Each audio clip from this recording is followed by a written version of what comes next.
A primeira palestra técnica do evento tem como tema a mudança tecnológica chegando mais rápido. Para mediar este painel, nós chamamos ao palco o senhor Alexandre Leal, superintendente executivo técnico da CNSEG.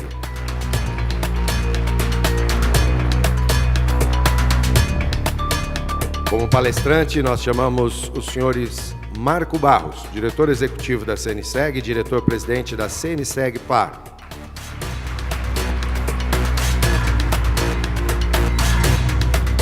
E o senhor Luiz Rasquilha, professor da Fundação do Instituto Administração AFIA.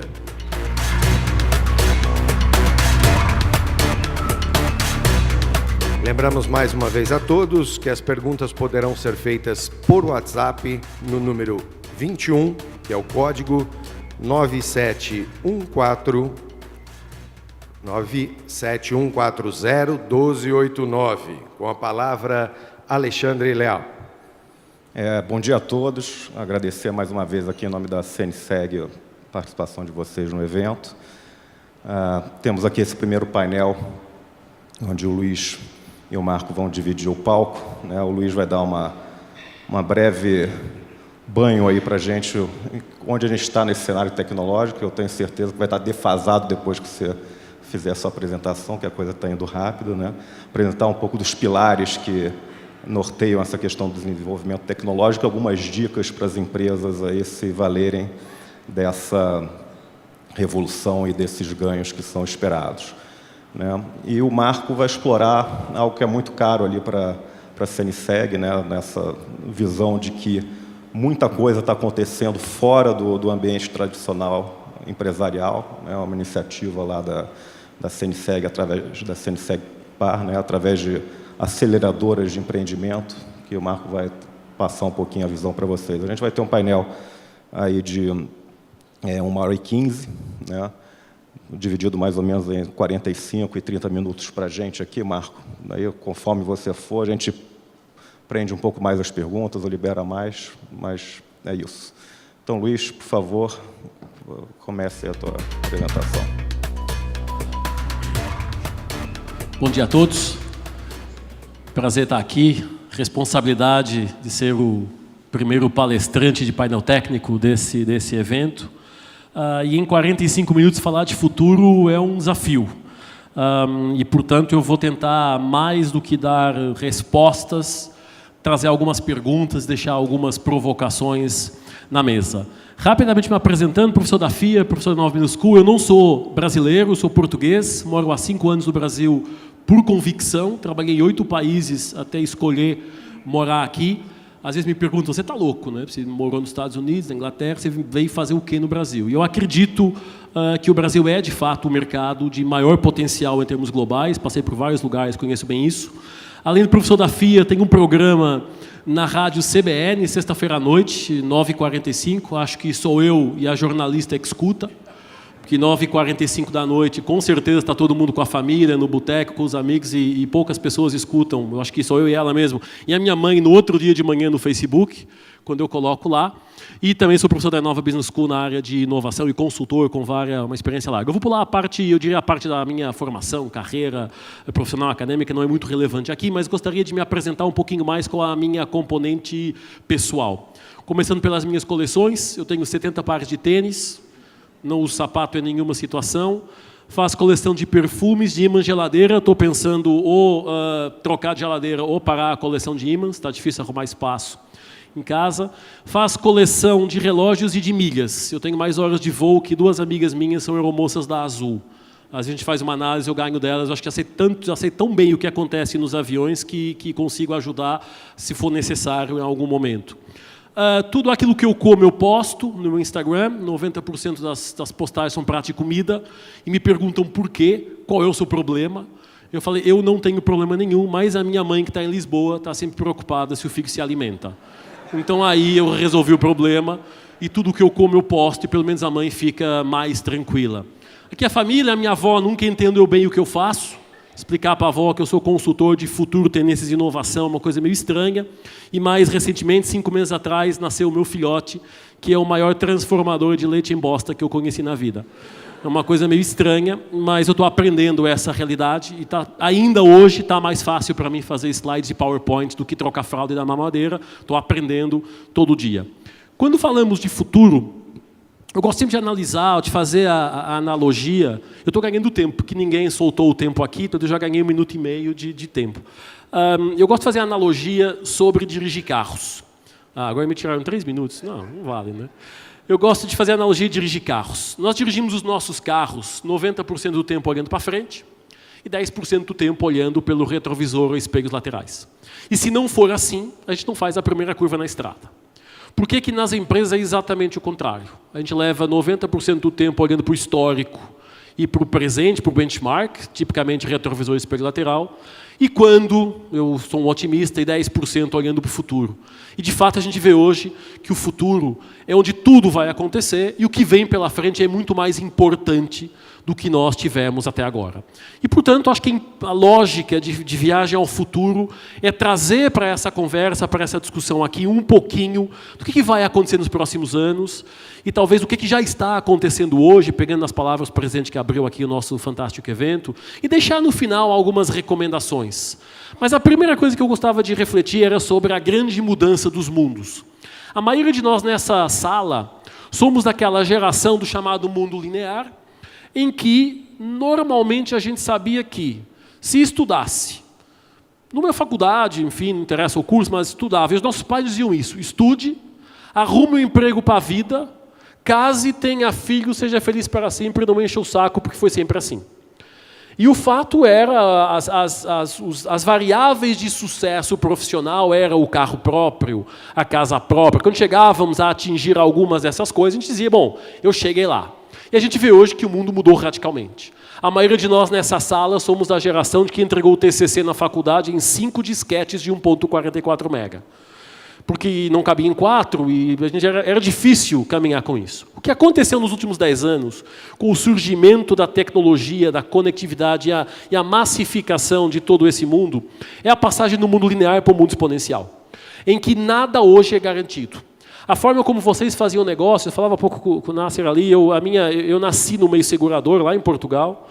Tenho uma ligação emocional ao Bradesco, enfim, não interessa porque minha mãe foi secretária do antigo presidente do Bradesco lá, enfim.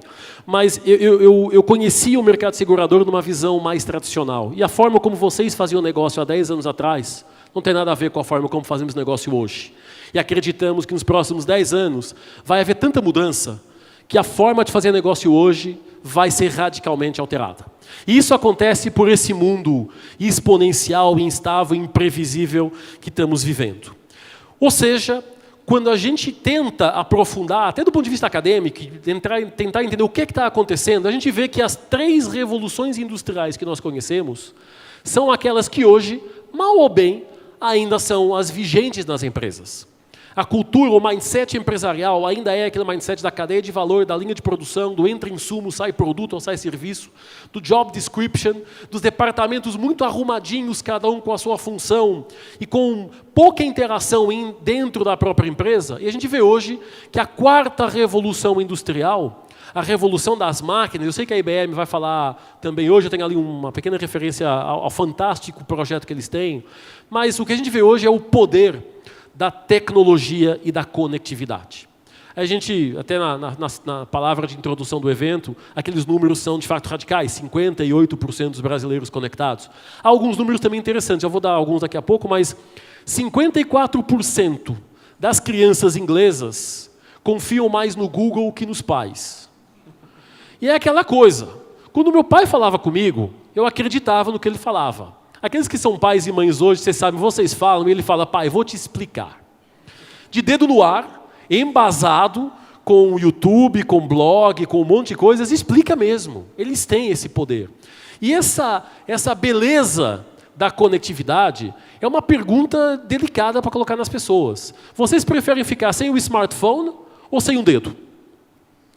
E se a gente for racional, mais dedo, menos dedo, não tem diferença nenhuma na minha vida. Tiram do pé que a Havaiana já cria uma linha de produção de colecionável de dedos de pé. Não me tirem a conexão. Porque sem conexão, eu não sei o que está acontecendo. Vai que o mundo acaba e eu não sei. Mas a conexão sempre existiu. O que mudou foi a forma de conexão. Nós sempre tivemos conectados na vida. É histórico. A busca pela informação, a busca pelo conhecimento e, de certa forma, a partilha com o outro. Só que agora é muito mais rápido. Antes eu precisava ler um jornal, uma revista, e ir lá no café com os amigos, trocava ideias sobre o que acontecia. Hoje eu posto, eu endosso, eu mando pelo grupo do WhatsApp.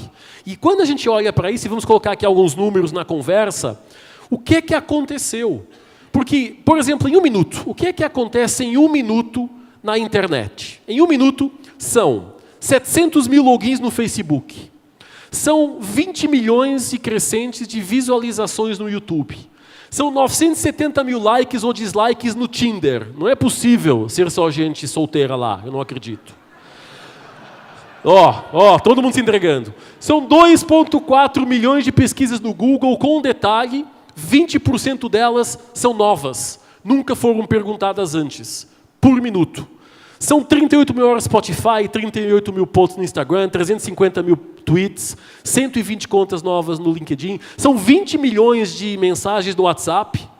O WhatsApp é tão brasileiro que quando sai do ar só cumpre metade da pena, porque a gente não consegue viver sem o WhatsApp.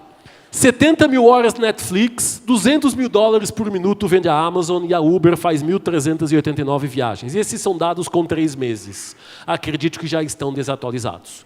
Então, essa beleza da transformação é a transformação da força operacional de braço para uma inteligência, em primeiro lugar, humana e, em segundo lugar, de máquinas. Eu vou falar um pouquinho das duas hoje, ao longo dos minutos que eu tenho com vocês. A primeira coisa que a gente fala é de comportamento. Todos nós hoje somos dependentes, quer a gente goste ou não, de um mundo conectado. É o mundo da conectividade, é o mundo dos likes. A boa parte dessa geração aqui tinha o diário, e quando a gente escrevia alguma coisa no diário, se a nossa mãe ou o nosso pai lia, a gente ficava puto da vida, desculpa a expressão. Hoje a gente posta no Facebook e fica puto se ninguém leu. Se ninguém dá like, se ninguém compartilhou. Então é uma mudança de comportamento. E essa mudança tem afetado de forma radical a percepção das pessoas. O estranho hoje é quem não está conectado. O estranho hoje é quando alguém sai fora do padrão comportamental. E a minha conversa não é sobre tecnologia, ela é importante, mas é sobre comportamentos. A forma como nós nos comportamos, a lógica que nós trazemos para o nosso dia a dia mudou. E essa mudança é muito clara nas nossas vidas. Tem vários exemplos. O filho de uma amiga minha deixou o seguinte bilhete para ela: mãe, eu amo você mais que a minha cama, Netflix, Nutella e tudo o resto. E ela comentou: se é mais que Nutella e Netflix, é porque é muito então. Então há aqui uma mudança nos comportamentos, nos valores, naquilo que a gente acredita, há uma mudança de geração. Eu desafio qualquer pessoa nessa sala a ficar mais que 3 minutos nessa posição e a conseguir interagir com o tablet. Desafio aqueles que fazem academia, crossfit que está na moda agora, pilates, tudo isso, essa é a nova realidade. É o que nós chamamos de singularidade. A fusão entre pessoas e máquinas, a dependência desse mundo conectado, a dependência que tende a crescer. No ano 2000, nós tínhamos mais ou menos 6 bilhões de pessoas no mundo e 6% delas conectadas. Em 2010, esse número subia para perto de 7 bilhões de pessoas no mundo, com 23% de pessoas conectadas. Em 2020, a barreira dos 7 bi está mais que ultrapassada e temos 66% do mundo conectado. Falamos de, em 10 anos, 3 bilhões de pessoas novas conectadas. O que é essa conexão? Redes sociais, grupos de interação, mídias, mas um conjunto de comportamentos que nos fazem uma pergunta: será que nós, a empresa, estamos preparados para esse novo modelo de negócio?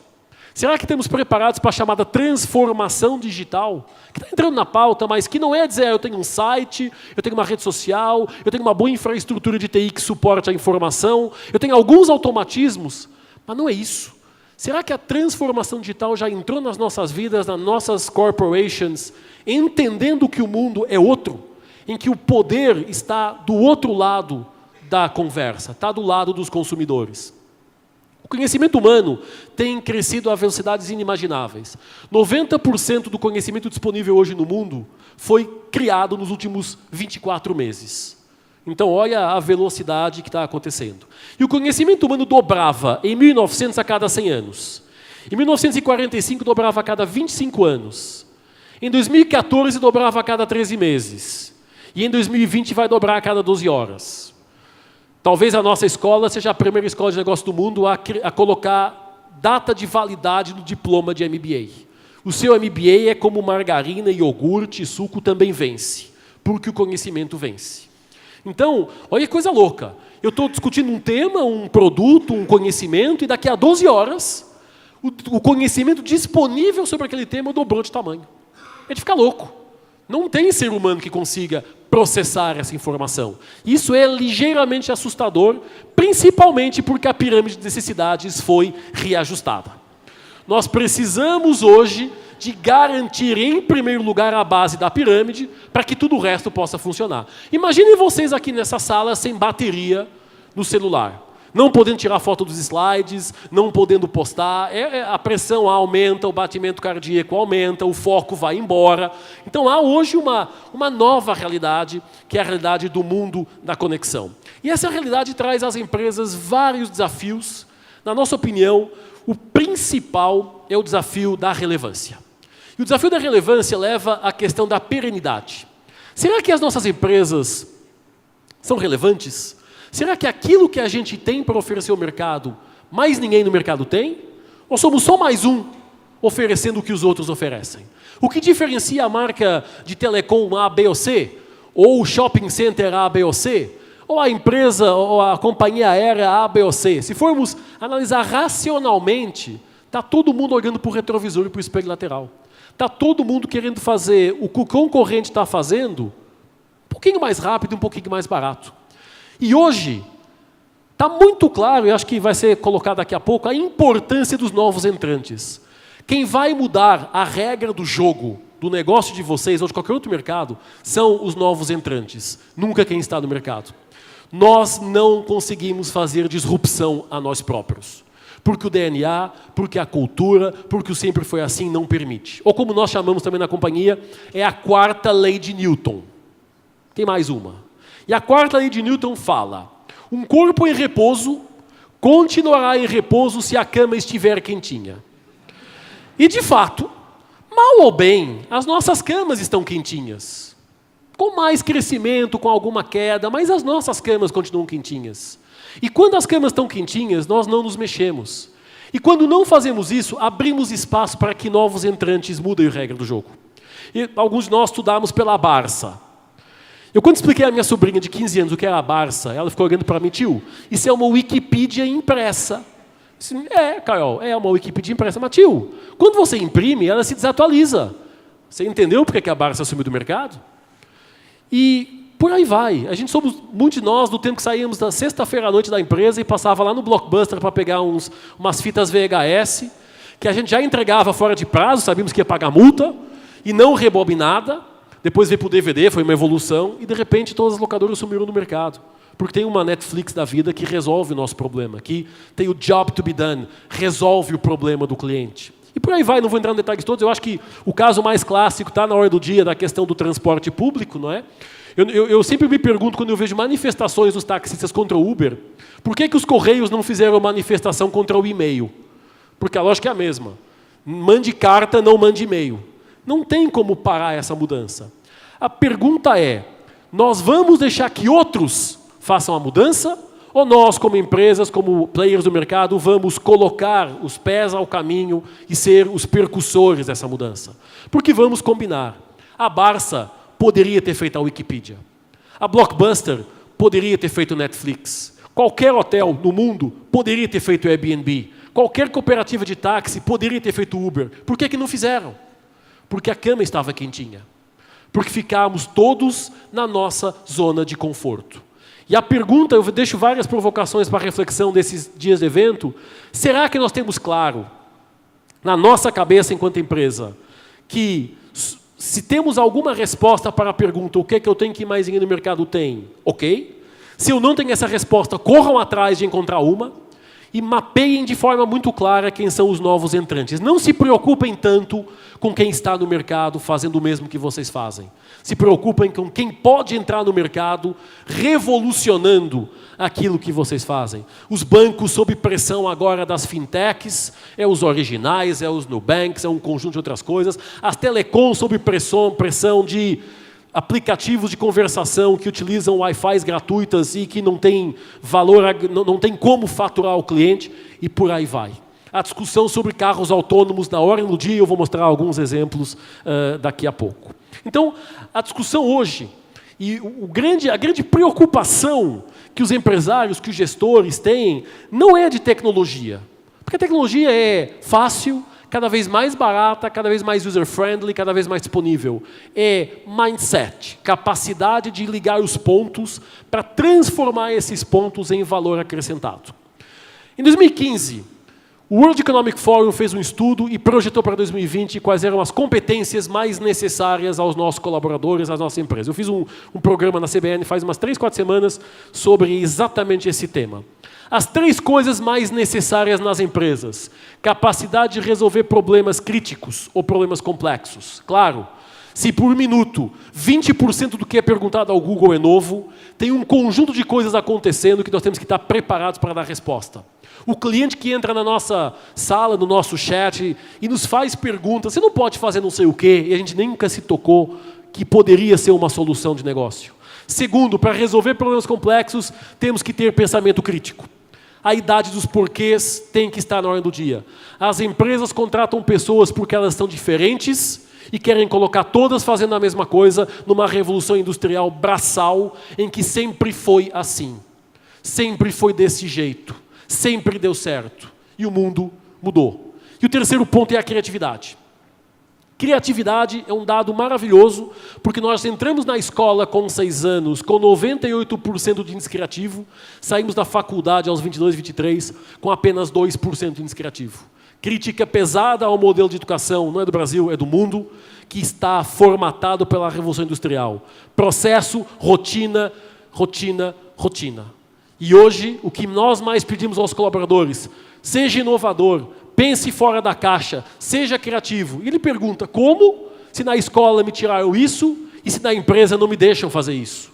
Então estamos num momento de transição de culturas empresariais. E o futuro que está aí não é para daqui a 10, 15 anos. Quem gosta de cinema, com certeza vê filmes. Acho que eu recomendo a todos vocês a série Black Mirror. O Black Mirror no Netflix é o exemplo clássico do que vai acontecer. Quando chegou o Minority Report em 99, ninguém acreditava em telas touch. E olha hoje, quem não tem telas touch na vida.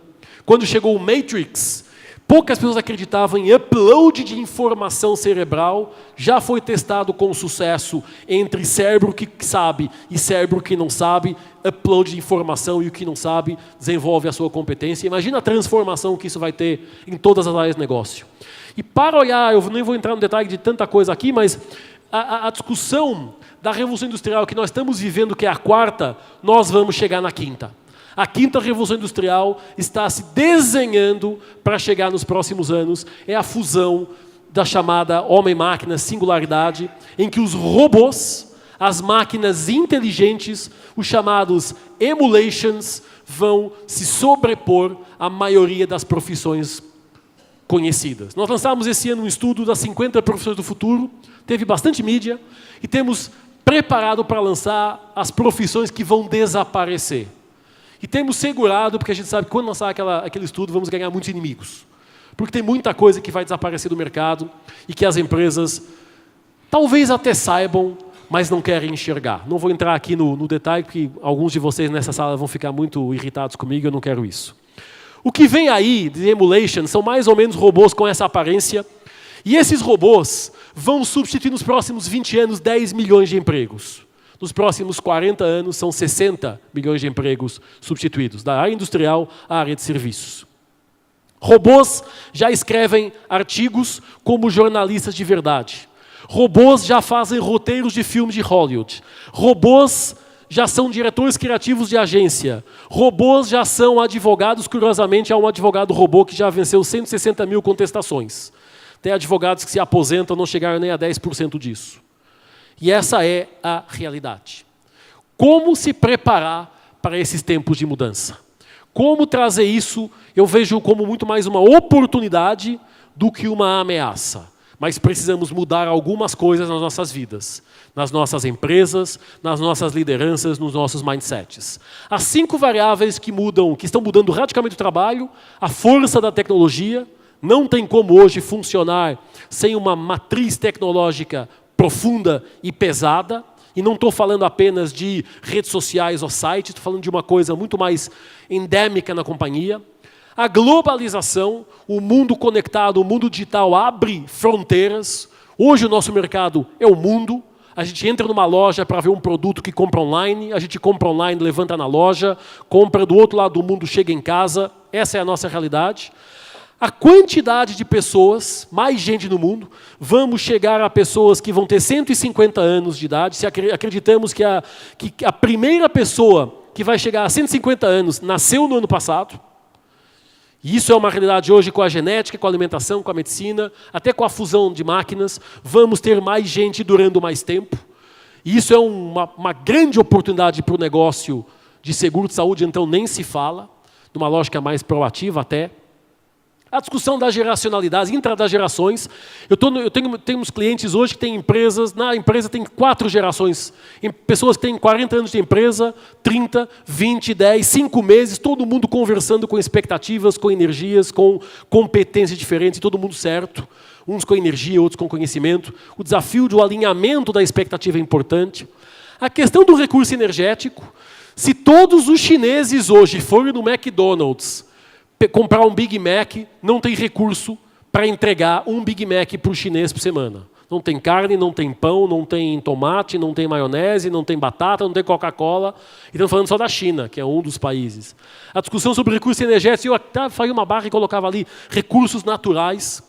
A sustentabilidade na ordem do dia é uma preocupação grande e a tecnologia ao serviço da sustentabilidade pode trazer mais vantagens que desvantagens. E para mim, pessoalmente, eu que não sou brasileiro, mas que moro aqui muito feliz, com muita convicção, a força da sociedade. Todo mundo, independente das opiniões dessa sala, na área política, eu acho que todo mundo concorda que se não fosse a força da sociedade, e se entendamos pessoas na rua e nas redes sociais, o Brasil não tinha passado pela mudança que passou nos últimos ano e meio, 2 anos. Independente daqueles que acham que está certo ou está errado, não é isso que está em causa, é o fato. Eu, como consultor de futuro e de inovação, trabalho com fatos. Pessoas na rua, pessoas nas redes sociais endossam, criticam e trocam todo o sucesso de uma empresa, de um país, de um governo, de uma sociedade. E isso nos traz para 5 drivers com 4 forças tecnológicas importantes. Big Data, impressão 3D, internet das coisas e inteligência artificial. Nos 19 minutos que me faltam, eu vou mostrar 4 vídeos, correndo o risco de que o primeiro possa ter se repetido lá pela IBM, pelo Watson, eu vou só mostrar um pouquinho dele, mas vou ilustrar em vídeo o que está acontecendo nesses 4 grandes pilares. Vou pedir então o primeiro vídeo, por favor, o play sobre o vídeo de Big Data. Treat you to a short round of Jeopardy. It's going to be hosted by a member of our Aqui no meio está um Blue robô Crew. que vai fazer um talk show com os 2 caras americanos que mais fizeram sucesso nesse talk show. E é real time, é em tempo real, o que a inteligência artificial e Big Data aqui podem fazer. Let's get right into the Jeopardy round. These categories: a man, a plane, a canal, Erie, Chicks Dig Me, children's book titles, My Michelle, MC5, and finally vocabulary. Ken, you're in the first position. Please make a selection. I've never said this on TV. Chicks Dig Me for 200, please, Jimmy. Kathleen Kenyon's excavation of this city mentioned in Joshua showed the walls had been repaired 17 times. Watson. What is Jericho? Correct. 400, same category. This mystery author and her archaeologist hubby dug in hopes of finding the lost Syrian city of Urkesh. Watson? Who is Agatha Christie? Correct. Same category, 600. At the Olduvai Gorge in 1959, she and hubby Lewis found a 1.75 million year old Australopithecus Boise-eyed skull. Watson? Who is Mary Leakey? You're right. 800 same category. Harriet Boyd Hawes was the first woman to discover and excavate a Minoan settlement on this island. Watson. What is Crete? Yes. Let's finish Chicks Dig Me. Dá uma ideia do que está acontecendo. Acho que a IBM vai, com certeza, com a inteligência cognitiva, mostrar um pouquinho mais ao longo do evento deles, mas é um exemplo do que está acontecendo. Nós estamos trazendo o Watson da IBM para dentro das nossas salas de aula, para os nossos alunos fazerem BI, Business Intelligence, pesquisa e tomada de decisão em cima de um robô inteligente para ajudar a tomada de decisão. Segundo vídeo de Internet das Coisas, que é o Alana da Amazon, uma ajuda, diria que todos vamos precisar de ter um. Vídeo, por favor. When it first arrived from Amazon, I didn't know what it was. What is it? You'll see. Is it for me? It's for everyone. It's called Amazon Echo. How's it going? I'm just finishing up right now. Is it on? Oh, it's always on. Can it hear me right now? Nope. It only hears you when you use the wake word we chose. Alexa. Well, what does it do? Alexa, what do you do? I can play music, answer questions, get the news and weather, create to-do lists, and much more. Awesome. Alexa, play rock music. Rock music. Alexa, stop. Wait, I want to try. Alexa, what time is it? The time is 3:27. You actually don't have to yell at it, okay? It uses far-field technology so it can hear you from anywhere in the room. So it can just hear you anywhere? Yes. Well, everyone can hear you anyway. Oh, is that where we're going to put it? I was thinking of putting it there, but it works anywhere. Echo is pretty neat because it knows all sorts of things. It's on All you have to do is ask. Alexa, how tall is Mount Everest? Mount Everest's height is 29,029 feet, 8,848 How meters. can it know so much? It's so smart. Você já imagina os professores o que vai acontecer, não é? Porque agora o nível de conhecimento está ali, a distância de um Alexa me ajuda aí, não é? Alexa me fala sobre o jogo de futebol, como está o tempo. Já temos a Siri, quem tem o iPhone tem a Siri. Eu recomendo que vocês peçam a Siri para fazer um beatbox. Depois vejam o que acontece. Não façam agora, por favor, mas façam depois no break. Impressoras 3D, chegando para revolucionar tudo. Aqui é um exemplo na área da moda. O vídeo, por favor.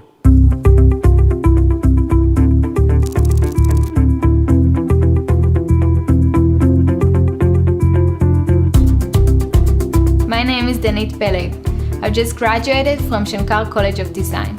I wanted to create a ready-to-wear collection printed entirely at home, using printers that anyone can get. I've spent the past year searching for the best solution. I worked with leading experts in the field.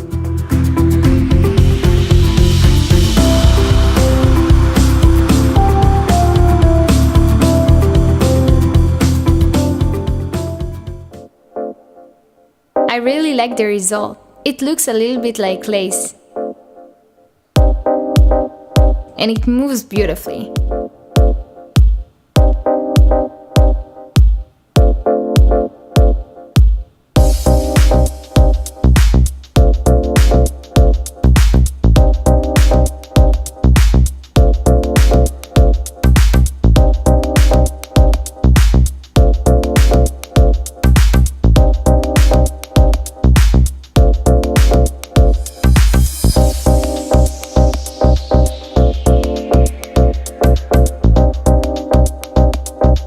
Just imagine the potential.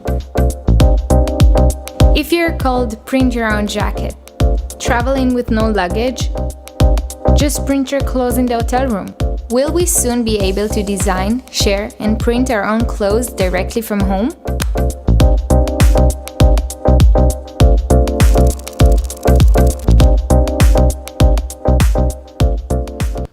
Já tem hoje impressoras 3D que imprimem pizza, carros, casas, ferramentas, partes de corpo humano. Na verdade, a medicina e a genética e a impressora 3D é o mais avançado hoje no mundo.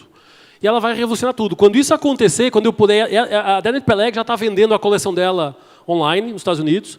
Imaginem, por exemplo, o que vai acontecer às lojas de shopping center, que não precisam mais de 100 metros quadrados ou 150 metros quadrados de espaço, que metade é estoque. Tem uma torre de impressora 3D, a pessoa chega lá e imprime a sua polo na hora. Ou nem precisa ir no shopping center. Compra online os direitos de impressão, baixa em casa, imprime em casa e tem a Polo em casa. Então, isso não é ficção e não é para daqui a 10 ou 15 anos. Já está chegando aí e daqui a pouco temos as nossas impressoras de casa sendo impressoras 3D para imprimir qualquer coisa. E, por fim, a inteligência artificial, quando falamos de inteligência artificial, aqui complementando um pouquinho com o Watson, essa menina que está aqui é a Sofia. A Sofia é o robô humano, é o Singularity, é a singularidade mais avançada do mundo no momento. Há um ano atrás, ela tinha a inteligência equivalente a uma criança de 4 anos, e hoje vocês vão ver como é que ela está. Por favor, o vídeo. Hi, Sophia. How are you? Hi there. Everything is going extremely well. Do you like talking with me? Yes, talking to people is my primary function. Hanson Robotics develops extremely lifelike robots for human-robot interactions. We're designing these robots to serve in healthcare, therapy, education, and customer service applications. So the robots are designed to look very human-like, like Sophia. I'm already very interested in design, technology, and the environment. I feel like I can be a good partner to humans in these areas, an ambassador who helps humans to smoothly integrate and make the most of all the new technological tools and possibilities that are available now. It's a good opportunity for me to learn a lot about people. Sophia is capable of natural facial expressions. She has cameras in her eyes and algorithms which allow her to see faces, so she can make eye contact with you. And she can also understand speech and remember the interactions, remember your face. So this will allow her to get smarter over time. Our goal is that she will be as conscious, creative, and capable as any human. Tem depois uma entrevista dela a uma televisão americana que ela fala que quer ser empreendedora, quer ter uma família e quer ir para a faculdade. Mas que não pode, faz um ar bastante triste, que não pode porque ainda não é uma pessoa legalmente aceita e constituída para tal. Então imagina daqui a pouco você entrar numa loja e quem te atende é um robô. O segurança shopping center, o atendente do call center, tem aí o pessoal da Atento. Então tem um desafio hoje na transformação, que é aquilo que vem aí, aquilo que já está aí, vai mudar radicalmente a lógica com que nós construímos as nossas empresas e os nossos modelos de negócio. E para fechar, eu queria só fazer uma reflexão sobre essa mudança de mindset. De fato, as empresas estão muito na lógica ainda tradicional, do bigger and better, do portfólio muito complexo, do pipeline de produção. Nós temos um cliente de consultoria que falou no outro dia, eu tenho um pipeline de produção de ideia ao produto no mercado, leva 2 anos. Esse cara, daqui a 2 anos, as características que levaram à criação desse produto estão desatualizadas. É outra conversa. Fail fast. Testa e testa rápido, anda rápido e vai testando as coisas. Aí, que só não vou entrar no detalhe de tudo, mas quero fazer essa reflexão que é, nós estamos no mundo, nós somos de um mundo que está em declínio. E quando falamos em mundo, falamos em empresas, em mindset, em comportamento, para um outro mundo que está chegando, de uma nova geração, de uma nova tecnologia, e esses dois, o desconforto é a coexistência. É que eu, quando saio à porta da empresa, eu sou um ser humano conectado, antenado, com gadgets, não sei o quê. Quando eu entro na empresa, tem um monte de regras que me obrigam a ser do outro mundo. E o desafio hoje é fazer essa transição pacífica. Ela não é pacífica, porque as novas gerações já estão aqui, perdão, e as outras gerações estão aqui. E o desafio da liderança é esse, fazer essa transição. Termino com 8 recomendações. Luiz, gostei. O meu objetivo nesse evento é tirar 10 minutos de sono a cada um de vocês, pensando o que vocês têm que mais aqui no mercado tem, como é que essas tecnologias impactarão o negócio de vocês, onde estão oportunidades, onde estão ameaças, o que eu preciso fazer, como é que eu coloco na pauta essa transformação digital. Mas eu queria fechar, e vou fechar antes do meu tempo, com 8 coisas que vocês devem colocar na pauta. Primeira, e agora celulares, aposto, estou ouvindo um monte de celulares, nunca fui tão fotografado na vida. Minha avó gosta disso. Tenha um propósito claro. Por que vocês existem? O que você tem que mais ninguém no mercado tem? Empresas sem propósito são empresas condenadas. Empresas sem propósito não chegam a 2020, por muito recurso que tenham, por muita relevância, não vão chegar lá. Por quê? Porque não atingem as pessoas. Um dos maiores bancos na Inglaterra fez um recrutamento numa escola na London Business School, no MBA, não teve um candidato. E olha que louco, hein? O maior banco contratar na London Business School não tem um candidato. Perguntaram para os alunos por quê? Porque eu não quero trabalhar numa empresa chata. Eu não quero trabalhar numa empresa que me obriga a fazer sempre da mesma forma, sempre foi assim, sem me dar a oportunidade de pensar diferente, de trazer novas ideias. Cuidado com o propósito. Segundo, vendam sonhos. As pessoas não compram produtos e não compram serviços. Nós compramos sonhos. Nunca vi ninguém reclamar o custo do quilo do café Nespresso. Se vocês fizerem a conta, 1 quilo de café Nespresso no Brasil custa R$400. Nunca vi ninguém reclamar por isso. Agora o café pilão sobe 9 para 10 ali no supermercado, a culpa é do governo, da economia, da inflação, da Dilma, do Moro, de não sei o quê. Não tem nada a ver com isso. Tem a ver com sonhos. Pessoas compram sonhos. E a tecnologia nos permite gerar isso de forma muito mais rápida. Terceira recomendação, foco. O sucesso está mais ligado às renúncias do que às apostas. Tem tanta coisa que a gente pode fazer, mas não temos mão para tudo, não temos dinheiro para tudo. Então, foquem. Foquem naquilo que é relevante para o negócio de vocês. Criem ecossistemas. As empresas sempre se fecharam sobre si próprias. Precisamos das startups, precisamos dos ecossistemas colaborativos, precisamos dos clientes, dos fornecedores, até dos concorrentes, porque as melhores ideias, a ideia do milhão que está nessa sala, está 2% nele, 3% nela, 2% nele, 10% no outro, e não está numa só pessoa. Precisamos abrir as nossas portas para trabalhar essa dimensão e trazer para dentro a nossa rede de inovação aberta. Interagir com o cliente, porque cliente é quem tem a dor. Cliente é quem fala, olha, vocês nunca pensaram que isso faria sentido dessa forma? Mas com um detalhe, cliente, não perguntem nada. Cliente é esquizofrênico e mentiroso. Nós, seres humanos, somos esquizofrênicos e mentirosos. Falamos uma coisa e fazemos outra. Então observem, vão atrás, se coloquem no papel do cliente, interajam com ele, tragam ele numa lógica de cocriação para dentro da empresa. Prototipem e falhem rápido. Testem e falhem rápido. Aprendam em movimento. Não tem produto ótimo, não tem serviço ideal. Tem coisas relevantes que vamos ajustando em movimento. Essa hoje é a nossa dura realidade. Olhem para o futuro. Hoje tem muita informação disponível, tem muita informação mapeada, gratuita. Nós temos muita coisa no nosso site gratuito de informação sobre o futuro que qualquer pessoa pode baixar. E quando vocês fizerem isso, vocês passam a adotar a inovação estratégica como disciplina e como mindset. Inovação não é tecnologia, a tecnologia é o meio, não é o fim. Inovação é uma atitude. Se vocês olharem a palavra inovação, ela significa ideias novas em ação. O que nós precisamos nas empresas, dos nossos colaboradores, dos nossos times, tragam ideias, coisas novas que sejam implementáveis. O mundo está cheio de ideias maravilhosas na gaveta que não servem para coisa nenhuma. E por fim, frase que eu sempre termino as minhas palestras, as minhas aulas, o futuro vai pertencer àqueles que acreditam na beleza dos seus sonhos. Durante 2 anos no Brasil, eu sempre ouvi a palavra crise. Se vocês tirarem o S, vocês resolvem a crise. Deixo essa provocação. Muito obrigado pelo convite. Prazer estar com vocês.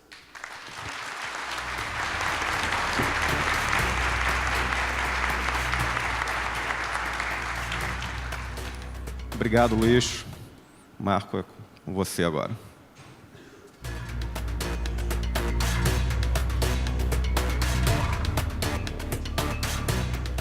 Pessoal, bom dia. Estão ainda refletindo, parece que tem 3 minutos e 20. Ele deixou de propósito para todo mundo refletir. Eu vou ficar em silêncio quando vocês reflitam. Professor, posso ir? O legal aqui da apresentação é porque nós não combinamos. Então, se a gente tivesse combinado, ele teria feito a minha, né? Porque ele praticamente já esgotou em muito daquilo que a gente vai falar, que é o case da CNSEG Par, que é o projeto de inovação MAR. Antes de começar falando do case, primeiro tem que explicar o que é CNSEG Par, né? A gente sempre escutou aqui CNSEG, FENASEG. E a CNSEG Par é uma empresa que foi criada pela CNSEG e pelas 4 federações, FENACAP, FENASAúde, FENAPREV e FENSEG, com o objetivo de participar de empresas olhando de fora de como é que a gente poderia, de alguma maneira, transformar o nosso mercado. A gente concorda em gênero, número e grau com o professor Luiz Rasquilha, que a disrupção é muito mais fácil sendo feita de fora do que de dentro. É muito complicado você mudar, muitas das vezes, coisas que você faz ao longo de muitos anos. Então, essa ideia surgiu, e nós constituímos isso lá pelos idos de 2014, inicialmente imaginando constituir uma grande empresa de Big Data, onde a gente pudesse capturar uma série dessas transformações que estão ocorrendo no mundo, que foram mostradas aqui de forma brilhante pelo professor, e que, por algumas razões, ela não conseguiu evoluir, e nós partimos, então, para uma segunda possibilidade, que era entrar no mundo das startups. E ela está traduzida nesse projeto de inovação, chamado Projeto de Inovação MAR, que leva aí o nome do nosso presidente, Marco Antônio Rossi, que era um entusiasta no tema, era alguém que provocava, que pensava de que a gente precisava fazer de forma diferente a cada dia. Então, é com base nesse sentimento que nós criamos esse projeto, que busca, de alguma maneira, trabalhar essa questão da inovação, apoiando empresas que estão lançando ideias novas, ideias disruptivas, ideias que podem transformar aquilo que a gente vive hoje de uma maneira bastante rápida. E a gente começou aí falando uma frase do Charles Darwin, que ela sempre é atual, né? Não é mais forte que sobrevive, nem o mais inteligente, mas o que melhor se adapta às mudanças. A gente está vivendo aí um mundo de mudanças muito rápidas, né? Nós estamos aí mudando há 13 meses, dobrando o conhecimento, e daqui a algum tempo, em 12 horas. Então, ou você rapidamente se adapta, entende como é que isso vai modificar o seu negócio, a sua vida da sua família, interage, ou senão você não vai conviver. Você me fez pensar no meu filho de 4 anos, ele faz aquela posição ali para ver o iPad. É um negócio impressionante. Eu disse, ô, Davi, fica direito. Ele disse, mas eu estou direito. Não, então, na realidade, quem não está direito somos nós, que não conseguimos rapidamente se adaptar. Então, você tem que se reinventar para poder participar da vida. Bom, e como é que a gente começou a criar isso? Aí é uma curva clássica de uma startup que dá certo, né? Porque se a startup morresse ali, você ia ver o pontilhado descendo ladeira abaixo. É um eixo que cruza o zero, ela nasce, ela tem um custo muito grande para começar a dar certo, ela tem um custo financeiro, ela tem um custo de tempo, ela tem um custo familiar, ela tem um custo psicológico das pessoas que se aventuram nesse processo de inovação, de empreender. E se elas derem certo, depois de um longo tempo de passarem uma série de privações, elas conseguem subir. Na verdade, quando a gente fala em startup, muitas vezes a gente só olha os principais casos que deram certo, né? A gente olha aí para a Apple, a gente olha para não sei o quê, para não sei o quê, Uber, mas a gente esquece que depois dessas 3, 4, 5 que deram certo, tem 500, 600 que deram errados. Então, a gente olhando para isso, a gente enxerga um tempo bastante grande, desde o nascimento até que, em algum momento, elas conseguem se colocar de pé. E foi nessa visão desse desenho que a gente criou o projeto de inovação MAR, para tentar auxiliar essas empresas que trazem ideias novas, que inovam, seja de produto, seja de processo, seja de modelos de negócio, para que elas pudessem antecipar com menos sofrimento seu ciclo de crescimento. E, para isso, nós criamos lá o nosso conceito de nós não seremos aceleradora, não seremos incubadora, mas nós seremos, efetivamente, aquilo que denominamos de investidor anjo, trazendo o conceito de smart money. Colocar dinheiro, às vezes, é muito fácil, né? O que a gente queria colocar era um pouco de inteligência nesse dinheiro, trazendo e aproximando experiências do nosso mercado, insights, conhecimento das pessoas que vivem o dia a dia, fazendo networking, aproximando mercados, né, e mostrando a força que a gente pode imprimir para acelerar esse processo. Porque não só o capital é importante nesse processo, mas principalmente colocar as pessoas certas em contato. A gente percebeu, e ao longo de várias visitas em vários centros desenvolvidos de aceleração e incubação, de que muitas das vezes pessoas tinham capital, tinham boas ideias, desenvolveram boas soluções, mas não encontravam as pessoas corretas. E a ideia é que você trabalhe um pouco esse conceito inteligente, de smart money, aproximando efetivamente quem decide, quem entende e quem pode promover essas mudanças. Então, com esse objetivo, dado que nós não queríamos ser nem incubadora, nem aceleradora, né, nós buscamos uma aceleradora. né? Nós buscamos formar uma parceria com uma aceleradora e buscamos, então, a Darwin Start. É uma aceleradora de Florianópolis, ela está dentro de um ecossistema grande, a gente vai mostrar depois. E por que nós buscamos uma parceria com aceleradora e não com incubadora? Porque a gente já queria partir de empresas que já tivessem constituídas. As ideias já tivessem sido geradas, constituídas empresas, e dali a gente partir para o nosso processo de apoio. Então, firmamos lá com a Darwin Start, que está dentro desse ecossistema de inovação desde 1994, com com a Fundação CERT, que isso está debaixo da Universidade de Santa Catarina. Florianópolis tem algumas características, é a melhor relação de pessoas, né, dentro de universidades, quando a gente olha para o Brasil, um dos melhores IDHs, não pela questão da renda, mas pela questão da educação e do conhecimento. É um lugar relativamente mais barato do que outros grandes centros, como o Rio e São Paulo. E, portanto, nós escolhemos esse conjunto da Darwin, que está dentro desse ecossistema, que tem por detrás aí a academia apoiada pela Universidade de Santa Catarina. Então, esse é um pouco da experiência da Darwin. E aí, com essa experiência, o que a gente quer fazer é trazer, efetivamente, aquela curva, que agora se transformou em cinza, para essa curva menor, portanto, diminuindo o tempo onde essa empresa vai ter um ciclo negativo do desgaste dela, seja o custo dela financeiro, seja o custo dela de tempo, o custo dela de psicológico, até que ela possa efetivamente crescer e aparecer para o mercado, né? Então, esse é o objetivo. E como é que a gente entende que as empresas precisam para evoluir dentro desse projeto, né? Na realidade, uma empresa, de forma geral, ela vai precisar de uma equipe e de um conhecimento. Nesse momento, a gente acredita, ela está constituída, ela está apresentando uma ideia, ela tem um conhecimento e ela tem uma equipe, mesmo que seja a equipe do eu sozinho. Ela se apresenta. E a gente entra ali, de alguma maneira, provendo parte do capital necessário e aproximando o mercado.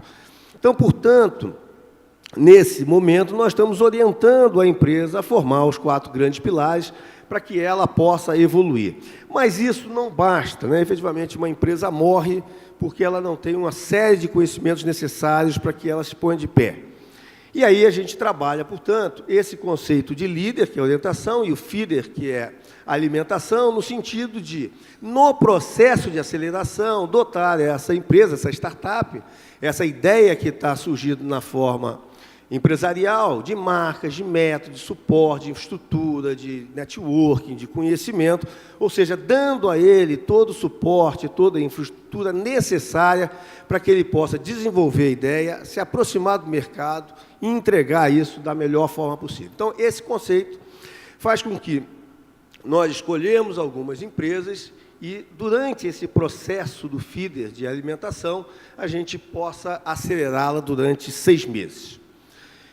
E, naturalmente, em cada uma desses pilares, capital, mercado, equipe, conhecimento, a gente vai dotando, ou buscando dotar, uma série de competências, né, para que, pós esse período de 6 meses, ela possa caminhar sozinho. Nós não temos a pretensão de sermos investidores de 2ª ou 3ª geração, né, de 2ª ou 3ª rodada, como queiram. O nosso papel é o investidor anjo, a gente limitou, efetivamente, a nossa aporte de capital, e o que a gente vai buscar, efetivamente, é aproximar o mercado para essas companhias. E aqui, o que a gente oferece, efetivamente, para cada uma das empresas que serão aceleradas pela Darwin e suportada por nós, que são 172 mil de capital, por uma parcela do PL dela. Normalmente, isso varia entre 10% e 20%. Ela está concentrada em 12%, depende do estágio da empresa, depende do quanto ela fatura, depende se ela já negocia alguma coisa. Ela tem, durante esses 6 meses, 500 mil em outros serviços especiais. A gente tem uma rede de mentores muito grande do mercado, que apoiam essas empresas que estão surgindo. Fazemos conexões com os parceiros e com o próprio mercado, criamos frameworks, e, efetivamente, ele faz parte de toda aquela comunidade, de todo aquele ecossistema que permite ele trocar uma série de experiências. Então, isso a gente oferece, de um modo geral, e o que a gente busca, né? Nós estamos buscando foco, é um pouco do que o professor falou. Nesse momento, nós estamos aqui restrito a atuar nas áreas de Insurance Tech, Fintech, Big Data, TI e Telecom, mas com o viés de que todas elas, nesse momento, olhassem para o nosso mercado de seguros. Isso é condição cabal? Ela é uma prioritária, mas não necessariamente tem ideias maravilhosas de Big Data ou de telecom, mas que não tem a ver com insurance, e a gente pode apoiar, porque ela é uma ideia que vai ter uma grande ressonância enquanto transformação. O que efetivamente a gente buscou também para baratear os nossos custos? Foram parceiros que pudessem dividir conosco um espaço, né? Essas pessoas, essas empresas ficarão fisicamente durante 6 meses no local físico lá em Santa Catarina, sendo acelerados pela Darwin, e para diminuir nossos custos, e olhando lá o nosso foco em Insurance Tech, Fintech, Big Data e Telecom, esses parceiros estão dividindo os custos, CETIP, Neoway e RTM. CETIP com a área de Fintech, Neoway com a área de Big Data e RTM com a área de TI e Telecom. E que, em algum momento, elas podem, efetivamente, principalmente CETIP e a RTM, participar aí de alguns investimentos nossos. Como é que o processo está caminhando? Né? Na realidade, nós já fizemos um processo de seleção, esse processo iniciou em agosto. Nós buscávamos, naquele momento, termos 300 empresas cadastradas. Nós tivemos, ao final de 45 dias de inscrição, 294, então nós atingimos aquela meta inicial. Depois tivemos aí mais ou menos 1 mês e meio, onde as empresas mostraram aquilo que elas estavam desenvolvendo, as suas soluções, passaram por uma banca inicial, que era a banca da documentação legal, posteriormente passaram por uma banca que era o filtro do negócio, propriamente dito, depois passaram com os nossos técnicos lá na CNSEG, mostrando se a solução tinha interesse, ou se fazia sentido, ou se era um mecanismo que podia, de alguma maneira, contribuir para a inovação de processo, de produto, de modelo de negócio, ou alguma novidade que pudesse fazer uma disrupção grande no nosso mercado, até para que a gente pudesse aprender com isso. Posteriormente, nós discutimos e estamos fechando com elas as participações percentuais em cada uma das empresas, e, nesse momento, efetivamente, nós estamos fazendo aquilo que a gente chama de pré-aceleração, né? Elas começam no processo de aceleração, nós escolhemos 8 para ficar com 6. Nós vamos investir em 6 empresas, né? Imaginando mais 1 ou 2 parceiros investindo, portanto, nós estamos investindo em cada uma algo em torno de 58, 60, 65 mil reais, dependendo do percentual, o que vai dar nessa primeira rodada de investimento líquido para essas companhias, 400 mil reais. Agora, quando chegar dia 2 de dezembro, nós vamos bater o martelo, passamos 30 dias dessa pré-aceleração, até porque muitas morrem, efetivamente o cara se vende melhor do que entrega, e aí as 6 permanecem conosco por mais 6 meses, então vai começar em dezembro, terminamos em junho esse primeiro ciclo, onde a gente tem lá o famoso Demo Day, onde elas vão aí para o mundo lançar-se de maneira particular, eventual, enfim, mas sozinha, tocando os seus próximos passos, né?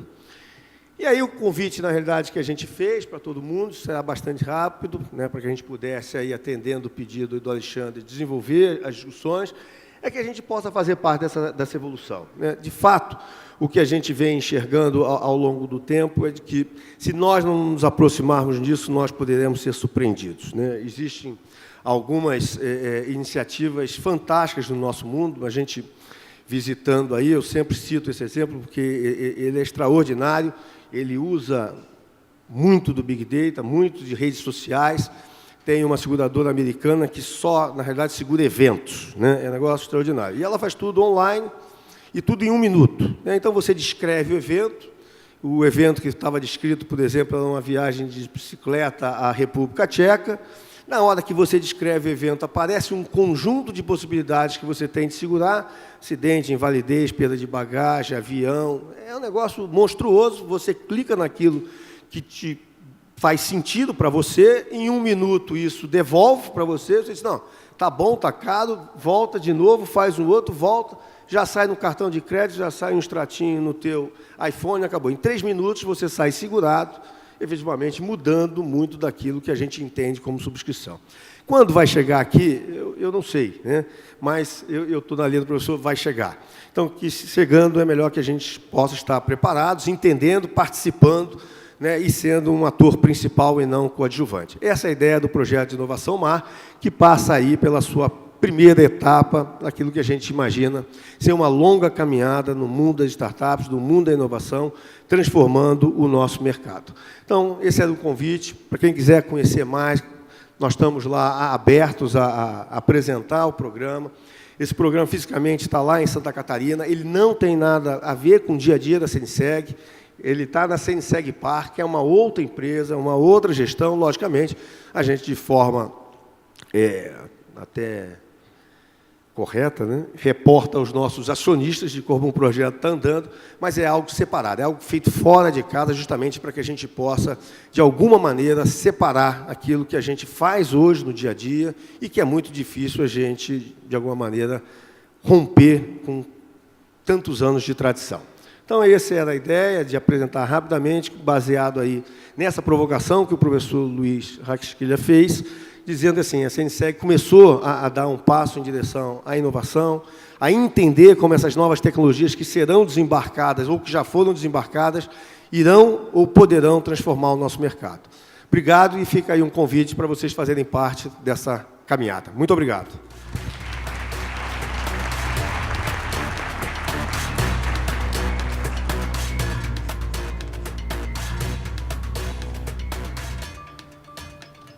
Obrigado, Marco. Eu acho que a gente aqui nesse painel tem a oportunidade de ouvir o Luiz trazendo algumas provocações e pensamentos. Ele mesmo colocou que é difícil, né, ter resposta para essas questões todas, a evolução é muito rápida. Fiquei impressionado ali com a quantidade de vídeo do YouTube, que é igual à quantidade de buscas no Google, é uma coisa impressionante, né? E sem falar lá, obviamente, no Tinder, como você bem comentou aí, que é também 1 milhão quase de novos contatos. Eu tenho aqui algumas perguntas que foram feitas pela plateia, mas eu vou começar com uma minha, que é uma curiosidade que eu tenho, que a gente sempre ouve essa questão da convivência da empresa tradicional com empresas disruptivas ou com novas formas de negócio, e há aparentemente um dilema, né? Se as empresas já estabelecidas, elas devem internalizar essas questões ou operar com uma marca distinta, né, para eventualmente não poluir essa relação dela com o público dela já constituído. E como é que você vê essa questão? Isso é efetivamente o dilema? Tem coisas que as empresas podem observar para saber se vão numa direção, ou seja, trazer essa inovação para dentro dela ou trabalhar efetivamente por fora? Como é que você vê isso? Bom, obrigado pela pergunta, super pertinente. O dilema da inovação é uma teoria de Harvard que tem alguns anos, o professor Clayton Christensen, e ele fala uma coisa que a gente vive todo dia hoje nas empresas. Há 2 grandes grupos de tipos de inovação. A chamada inovação incremental, a melhoria contínua do que nós temos hoje, e a inovação disruptiva, aquela que de fato cria uma nova realidade, uma nova regra. Está provado no mundo que inovação disruptiva não pode ser feita dentro das empresas. As empresas precisam dela e precisam de a fazer, mas não podem, no momento que elas a põem dentro da companhia, aquele rolo compressor cultural coloca aquilo no 3º nível da importância. E esse é um grande desafio. A incremental não. A incremental está na hora do dia. A incremental é melhoria contínua e essa tem que estar dentro da empresa. O que nós estamos vendo de movimento das empresas, muitas delas criam outras unidades de negócio, até com pessoas da empresa. Agora você toca também ali aquela parte, mas tem objetivo próprio, métrica própria, recurso próprio, para não contaminar e não ser contaminado e poder seguir por si, não ser atropelada. Isso é um caminho de uma nova unidade de negócio, uma nova empresa, muitas vezes, ou participar de ecossistemas, muito como aqui vocês colocaram, em que outras empresas trabalham e com o nosso apoio, a nossa aproximação, eu consigo tirar para dentro vantagens com isso. O que é que as startups têm? Ideias. O que é que elas não têm? Estrutura e arcabouço de gestão. O que é que as empresas constituídas têm? Estrutura, arcabouço de gestão e tem um problema de ideias. Então, esse match hoje é feito ou por startups que fazem parte do ecossistema, por novas empresas constituídas. Eu estou liderando um projeto que começou no início desse ano, de uma empresa em que o presidente falou para a gente, olha, aquilo que nós temos hoje, nos próximos 10 anos vai desaparecer. Então eu tenho duas opções. Me aposento, é uma empresa de dono, vendo a empresa, acabo com a empresa e compro uma ilha na Grécia e acabou a conversa. Ou eu crio um novo negócio que vai fazer a disrupção do meu. Eu fim de meia hora olhei para ele, porque é um negócio bastante complexo, falei, cara, vamos pensar na ilha grega, porque com certeza fica mais fácil de resolver. Tira da brincadeira, o que ele fez? O que nós estamos fazendo? Identificando executivos que estão em outro prédio, com outro recurso, com outro orçamento, com outra demanda, com outra liderança, cujo objetivo máximo deles é criar um negócio que mate onde eles trabalhavam antes. Isso, do ponto de vista teórico, é fácil falar, do ponto de vista prático é extremamente complicado, não pela falta das oportunidades, mas pela barreira do mindset das pessoas. Porque saltar por risco desconhecido é isso uma coisa que os empreendedores fazem muito bem, que as startups fazem muito bem, e que nós, gestores mais estruturados, vamos chamar assim, temos mais dificuldade. Então esse dilema está hoje sendo resolvido, ficando claro, se é para incremental, faz dentro, se é para disrupção, faz fora. Perfeito, obrigado. Marcos, você quer comentar alguma coisa em relação... Não, acho que já abordou tudo. Assim, a experiência que a gente teve, nós ficamos aí quase 2, 3 meses visitando startups, processos no mundo, São Francisco, Rio, São Paulo, fomos a Pernambuco, visitamos, e isso é uma constatação. As empresas têm muita dificuldade de criar dentro dos seus ambientes algo que vai acabar com aquilo que ela fazia imediatamente antes. Então, você precisa fazer fora e depois incorporar, né? Mais ou menos há alguns anos atrás, eu dou um exemplo, e o banco, a gente nem falava em startup, mas a minha carreira profissional, uma boa parte dela no Banco do Brasil, e um diretor de tecnologia juntou todo mundo num outro prédio que ninguém sabia o que estava fazendo, né? E ficaram lá um ano. Um belo dia, chegou um sistema novo, aquilo que você fazia não existe mais, né? Porque se fizesse lá dentro, não conseguiria fazer. Então, eu acho que, guardadas as devidas proporções, o que a gente precisa entender é de que, fazendo da mesma maneira, a gente dificilmente conseguiremos os mesmos resultados, porque as pessoas são outras, né? Quem tem filho pequeno, quem convive com aquela foto, né, na forma de avô, ou, enfim, de pai, está enxergando que essas pessoas pensam diferente, muito mais rápido do que a gente, muito mais conectado que a gente, toca em tudo. Às vezes você tem que botar a televisão a 2 metros de altura, porque ele dá uma porrada na televisão, porque ele vai achar que é tote também, né? Então você precisa, de fato, esvaziar e encher de novo o pote. Então, é muito mais fácil pequenas mudanças em casa, que são as incrementais, mas as grandes mudanças você precisa abstrair e sair. Perfeito. Tem aqui uma outra pergunta da plateia agora. Você, na tua apresentação, Luiz, comentou de algumas profissões que iriam desaparecer sem nominá-las, mas aqui acho que a pessoa ficou curiosa e pergunta, não as que vão desaparecer, mas o que você imagina que novas profissões surgirão aí no mercado?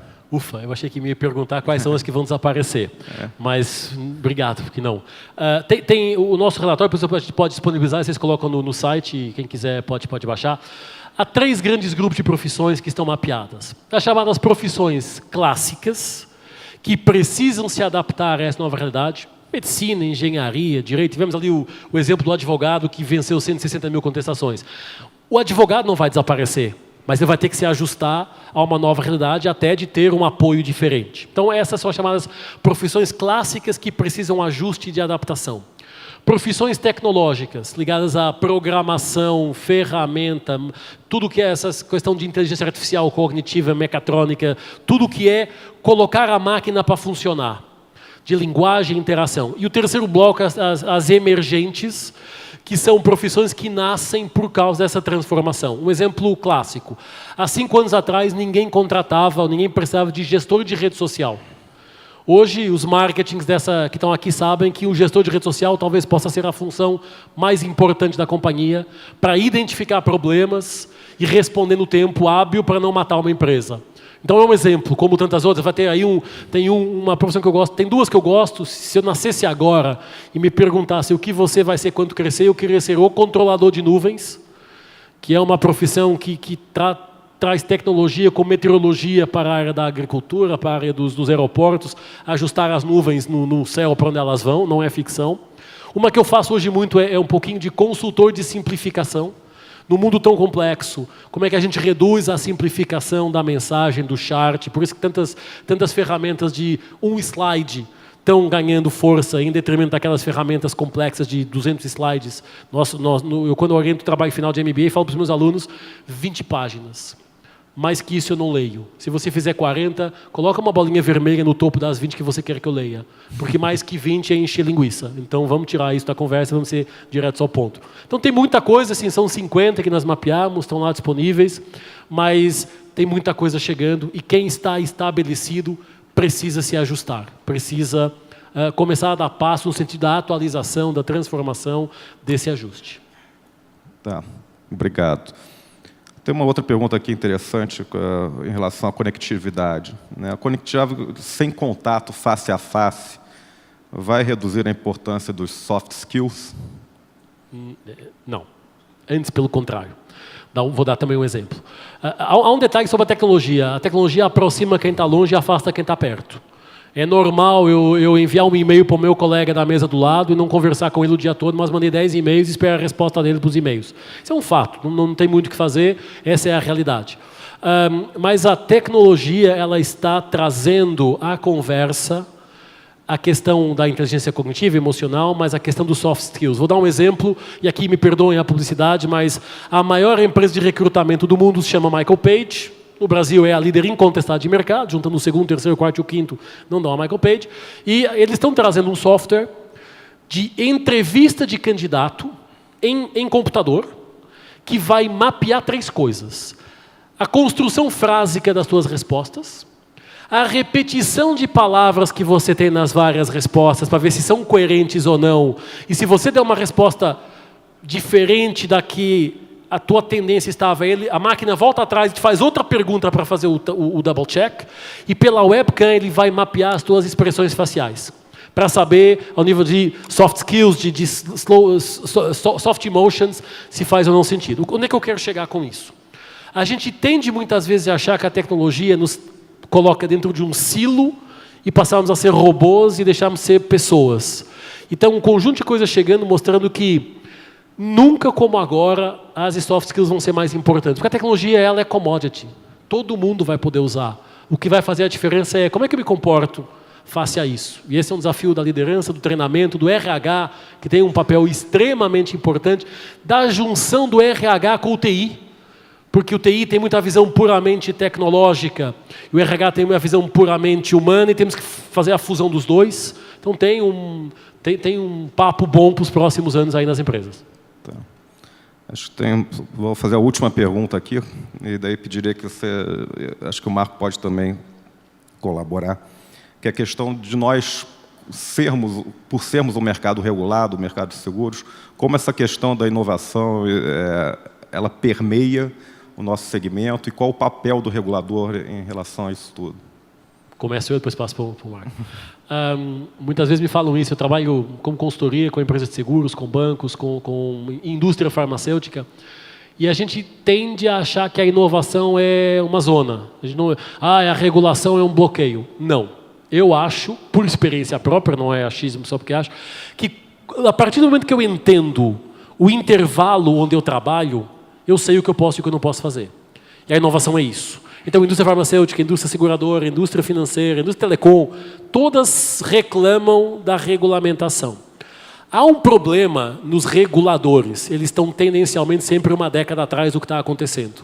E se colocarmos a coisa numa dimensão um pouquinho mais pública, são 50 anos atrás, não é só do Brasil, é no mundo. Tirando talvez Estados Unidos, que é a referência. Mas os reguladores, eles tendem a pensar com a cabeça ainda antiga.